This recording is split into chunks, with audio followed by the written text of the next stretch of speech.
रात खारजी दहशतगर्दों की पाक अफगान इंटरनेशनल बॉर्डर पर दरअंदाजी की कोशिश नाकाम। शुमाली वजीरिस्तान के इलाके हसन खैर में अफगानिस्तान से आए 54 खारजी दहशतगर्द मारे गए। ISPR के मुताबिक सिक्योरिटी फोर्सेस ने दरअंदाजी का बरवक्त पता चला लिया। दहशतगर्दों के कब्जे से बड़ी मिकदार में असलहा और धमाका खेज मवाद बरामद। खारजी दहशतगर्द अपने गैर मुल्की आगाओं की शह पर दरअंदाजी की कोशिश कर रहे थे। सदर, वजीर आज़म और वजीर दाखिला का फोर्सेस को खराज तहसीन।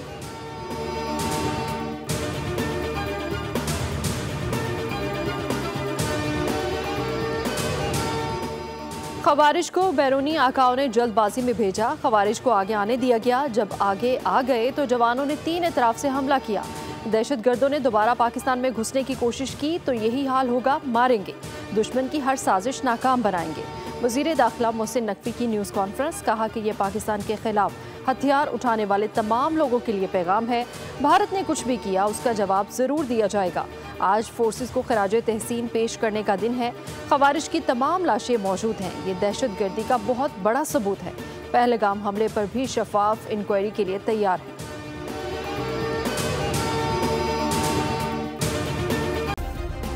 सब्सक्राइब करें और बेल दबाएं ताकि कोई खबर रह न जाए।